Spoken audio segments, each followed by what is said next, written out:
વડોદરામાં બસ પકડવાના ચક્કરમાં વિદ્યાર્થીને ઈજા થઈ। વિદ્યાર્થીનો પગ બસમાં કચડાયો। ચાલુ બસમાં ચડવા જતા વિદ્યાર્થી ઈજાગ્રસ્ત થયો। વિદ્યાર્થીને તાત્કાલિક હોસ્પિટલમાં ખસેડાયો। પોલીસે બસ ચાલકની અટકાયત કરી લીધી છે। બસમાં ચડવા પડાપડીનો વિડીયો પણ કેમેરામાં કેદ થયો છે। ચાલુ બસમાં ચડવા જતા વિદ્યાર્થી ઈજાગ્રસ્ત થયો, જેને તાત્કાલિક હોસ્પિટલમાં ખસેડાયો છે। વિદ્યાર્થીને ઈજાઓ પહોંચી હતી। પોલીસે બસ ચાલકની અટકાયત કરી લીધી છે। વધુ માહિતી મેળવીએ। સંવાદદાતા હાર્દિક પટેલ જોડાયા છે અરવલ્લી વડોદરાથી। હાર્દિક દીક્ષિત જોડાયા છે। હાર્દિક, આ જે આખો બનાવ છે તેને લઈને શું કાર્યવાહી થઈ રહી છે? બિલકુલ, જો પંકજ, ગ્રામ્ય વિસ્તારના લોકોની કમનસીબીની વાત કરીએ તો કીર્તિસ્તંભ બસ સ્ટોપ પર જ્યારે તેઓ જાય છે ત્યારે તેમને બસમાં બેસવા માટે જગ્યા નથી મળતી અને એના જ કારણે અત્યારે તમે આ દ્રશ્યો જોઈ રહ્યા છો કે વિદ્યાર્થીઓ બસમાં બેસવા માટે પડાપડી કરી રહ્યા છે। જો આ બસ છૂટી જાય તો બીજી બસ કલાકો પછી આવે છે, ત્યારે આવી જ ભાગદોડમાં એક જે વિદ્યાર્થી છે, માત્ર ને માત્ર 17 વર્ષની ઉંમર છે અને આઈટીઆઈમાં અભ્યાસ કરતો આ કલ્પેશ ઠાકોર છે, તે બસ પકડવાના ચક્કરમાં બસની પાછળ દોડ્યો હતો, પરંતુ બસના ટાયર નીચે તેનો પગ જે છે તે આવી ગયો હતો અને દ્રશ્યોમાં જોઈ શકાય છે કે આ વિદ્યાર્થીને પગમાં કેટલા ગંભીર પ્રકારની ઈજા પહોંચી છે। પગ જે છે તે ચકડાઈ ગયો છે, એટલે આખી જિંદગીની ખોડ જે છે આ વિદ્યાર્થીને રહી ગઈ છે। ત્યારે જે મુસાફરો છે ત્યાંથી ડેલી અવર જવર કરતા વિદ્યાર્થીઓ છે તેમના દ્વારા કહેવામાં આવી રહ્યું છે કે તંત્ર દ્વારા બસની વ્યવસ્થા જે છે તે વ્યવસ્થિત કરવામાં આવે, રૂટો પર બસ જે છે તે વધારવામાં આવે, જેના કારણે આ રીતની જે ઘટનાઓ જે છે તેમનું પુનરાવર્તન જે છે તે ભવિષ્યમાં ના થાય। જી હાર્દિક, આભાર માહિતી આપવા માટે। સુરતમાં અસામાજિક તત્વો સામે કાર્યવાહી થઈ। ગેરકાયદેસર મિલકત તોડી પાડવામાં આવી। બુટલેગર ગણેશ મદ્રાસીના ઘરે ડિમોલિશન હાથ ધરાયું। ઘર ઉપર ગેરકાયદે પતરાનો શેડ બનાવ્યો હતો। અસામાજિક તત્વોના ગેરકાયદે દબાણો સામે કાર્યવાહી કરવામાં આવી।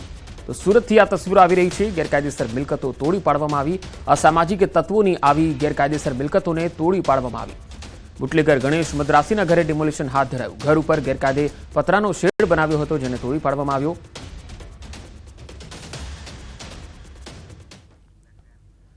પાટણમાં શંખેશ્વર હાઈવે પર અકસ્માત થયો। 2 બાઇક ચાલકોના મૃત્યુ થયા। મહિલા ઈજાગ્રસ્ત થઈ છે। 2 બાઇક વચ્ચે ગમખ્વાર અકસ્માત થયો હતો। પોલીસે ઘટના સ્થળે પહોંચી અને તપાસ હાથ ધરી છે।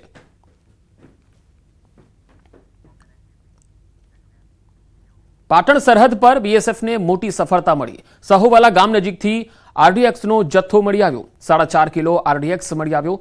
5 હેન્ડ ગ્રેનેડ, 5 પિસ્તોલ, કારતૂસ પણ જપ્ત કરાયા। આતંકીઓના ષડયંત્રને બીએસએફે નિષ્ફળ બનાવ્યું।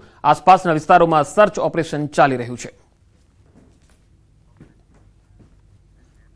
જમ્મુ કાશ્મીરના પહલગામમાં 3 ગુજરાતીઓ સહિત 27 લોકોએ જીવ ગુમાવ્યા હતા। અનેક લોકો ઘાયલ થયા છે। ત્યારે ભાવનગરના જ વિનુભાઈ ડાબી, જે મોરારી બાપુની સપ્તાહમાં ગયા હતા, તેને પણ 2 ગોળીઓ વાગી અને ઘાયલ થયા હતા। એક ગોળી ખભાના ભાગે અને એક હાથમાં વાગી। તેમને ગોળી વાગતા શ્રીનગર ખાતે હોસ્પિટલમાં સારવાર માટે ખસેડાયા। તેમની સારવાર બાદ હોસ્પિટલમાંથી રજા આપતા ભાવનગર પહોંચ્યા। સાંસદ નીમુબેન બાંભણિયા, ધારાસભ્ય જીતુ વાઘાણી તેમજ સિજલ પંડ્યા સહિતના લોકો તેમના ખબર અંતર પૂછવા ઘરે પહોંચ્યા હતા। ઈજાગ્રસ્ત વિનુભાઈએ આપવીતી જણાવતા કહ્યું કે ત્યાં ચારે બાજુથી ગોળીઓના અવાજ આવતા હતા। હું પત્નીને શોધતો હતો અને અચાનક ગોળી વાગી। વિનુભાઈએ ત્યાં આંખો દેખી ઘટના વર્ણવી। બહુ હાલવા મળી એટલે મને ખ્યાલ આવી ગયો કાંઈક વાગી ગયું છે, પણ વાગ્યું તો ખરેખર ગોળી વાગી ગયેલી હતી। એટલે પછી મેં બાવડું પકડી નીચે લાવ્યા। પછી મિલિટરીના છે આર્મીના વાળા, મિલિટરીવાળા, એને મને બાવડું થોબીને દવાખાના લઈ ગયા અંદર। એને દવાખાનું હોય ને અંદર, ત્યાંથી પછી 108માં મને નાખીને લઈ ગયા। વિનોદભાઈ ડાબી, એમને 2 ગોળી એના શરીરમાંથી, એક હાથ અને પીઠના ભાગમાંથી પસાર થઈ। રાજ્ય સરકાર ભૂપેન્દ્રભાઈ અને કેન્દ્ર સરકાર નરેન્દ્રભાઈના સંવેદનાસભર પ્રયાસોથી હેમખેમ ઘરે પહોંચ્યા। હોસ્પિટલમાં પણ તેમની સારવાર થઈ। માનનીય અમિતભાઈ શાહ પણ એમને રૂબરૂ વિનોદભાઈને પણ જોવા ગયેલા। આપણા ભાવનગરનું જ્યારે મને આતંકી હુમલો થયો અને વધીને 2 જ કલાકમાં મને એમનો ફોન આવ્યો કે આતંકી હુમલો થયો છે અને એને ભાવનગરની અંદર 20 લોકો આનું ગ્રુપ અમે હતું, એમાં 2નું મૃત્યુ થયું છે અને 1 ઘાયલ થયા છે।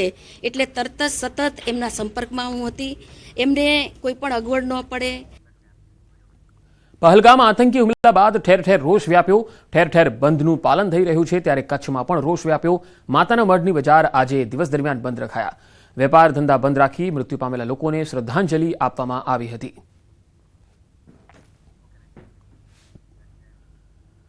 જમ્મુ કાશ્મીરમાં થયેલા આતંકી હુમલાને લઈ કચ્છમાં વેપારીઓએ બંધ પાડ્યો હતો. વેપાર ધંધા બંધ રાખ્યા હતા. આતંકી હુમલામાં શહીદ થયેલા લોકોના શોકમાં આજે ભુજના બજારો અને ખાસ કરીને જથ્થાબંધ બજાર બંધ રહ્યા. જથ્થાબંધ બજારમાં તમામ વેપારીઓએ આજે પોતાના વેપાર ધંધા બંધ રાખ્યા. ભુજના જથ્થાબંધ બજાર બંધ રાખી પાકિસ્તાન સામે વિરોધ નોંધાવ્યો.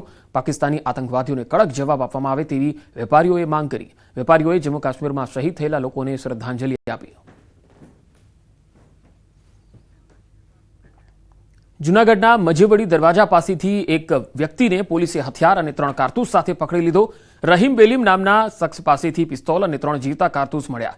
ઝડપાયેલ રહીમે હથિયાર આર્મીમાં ફરજ બજાવતા રિટાયર્ડ મિત્રના હોવાનું પોલીસ સમક્ષ જણાવતા પોલીસે નિવૃત્ત આર્મીમેન શૈલેષ કાબાની પણ ધરપકડ કરી.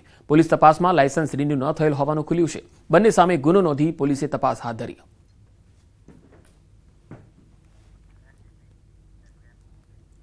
ભરૂચ જિલ્લાના જંબુસર નજીક ઢાઢર નદી પાસે આવેલો 40 વર્ષ જૂનો બ્રિજ ભારે જર્જરિત હાલતમાં છે. છેલ્લા અનેક વર્ષોથી સમારકામ વગર ઉપયોગમાં રહેલો આ બ્રિજ હવે જનજીવન માટે જોખમરૂપ બની ગયો છે. છતાં રોજબરોજના વાહન ચાલકો અને ગ્રામજનો જીવના જોખમે પસાર થવા મજબૂર છે. સ્થાનિકોના મતે બ્રિજમાં ઘણા ભાગે ગેપ પડેલા છે અને ટપાલા બેસી ગયા છે. વરસાદ દરમિયાન હાલત વધુ બગડે તેવી શક્યતા છે. કોંગ્રેસના પ્રતિનિધિ મંડળે બ્રિજની મુલાકાત લીધી અને તાત્કાલિક સમારકામની અપીલ કરી. આની વારંવાર રજૂઆત કરવામાં આવેલી છતાં પણ ઓછા ભાવના ટેન્ડરને કારણે કોઈ ટેન્ડર ભરતું નથી. મોદી જેવા ભોગ બન્યા પછી આ પુલ બનાવવામાં આવશે અથવા સરકાર જોઈને ભોગની રાહ જોઈ રહી છે. વારંવાર આ રસ્તામાં જતા વાહનો એટલી બધી મુશ્કેલીઓ પડે છે કે આ રસ્તો ધોરીમાર્ગનો જોડતો રસ્તો છે. સુરેન્દ્રનગરમાં મહાનગરપાલિકા દ્વારા 2 કરોડથી વધુના ખર્ચે અદ્યતન સ્વિમિંગ પુલ બનાવવામાં આવ્યું, જેનું 15 ઓગસ્ટ 2024ના રોજ લોકાર્પણ કરાયું હતું. લોકાર્પણના 8 મહિના જેટલો સમય થઈ ચૂક્યો છે, પરંતુ હજુ સુધી તેને ખુલ્લું મૂકવામાં આવ્યું નથી. આ સ્વિમિંગ પુલ 3 વર્ષથી બંધ હાલતમાં હતું, જેથી તંત્ર દ્વારા કરોડોનો ખર્ચ કરી તેનું રેનોવેશન કરવામાં આવ્યું અને અત્યાધુનિક જે સાધનો છે તેની સાથેનું જીમ પણ હતું. મહાનગરપાલિકા સત્તાધીશોની અણઆવડત અને અણઘડ વહીવટના કારણે હજુ લોકોને કામ નથી આવી રહ્યું. કારણ કે સ્વિમિંગ પુલની કામગીરી તંત્ર દ્વારા કોઈ એજન્સી નક્કી કરવામાં આવી નથી. કોચની પણ ભરતી કરવામાં આવી નથી. લોકોમાં સવાલ ઉઠી રહ્યો છે કે જો સ્વિમિંગ પુલ અને જીમનો ઉપયોગ નહોતો જ કરવો તો કરોડોનો ખર્ચ કેમ કર્યો?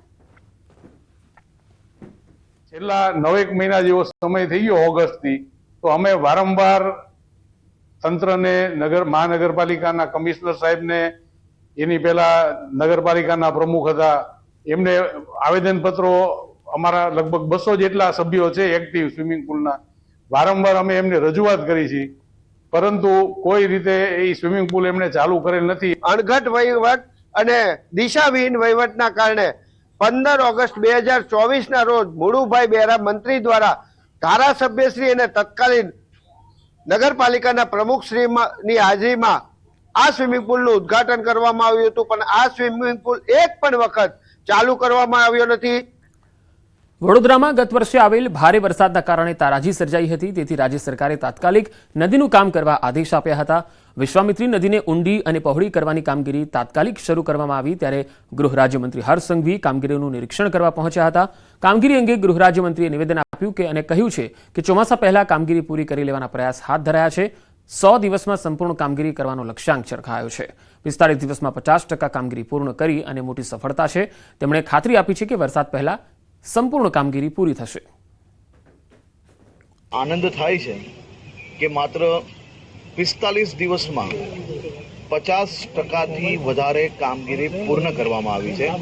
દરરોજનું ટાર્ગેટ હતું 1% કામ. 15 લાખ ક્યુબિક મીટરની જે વાત હતી એમાંથી 7.5 લાખથી વધારે કામગીરી પૂર્ણ કરી લેવામાં આવી છે, જે ખૂબ મોટી સફળતા છે.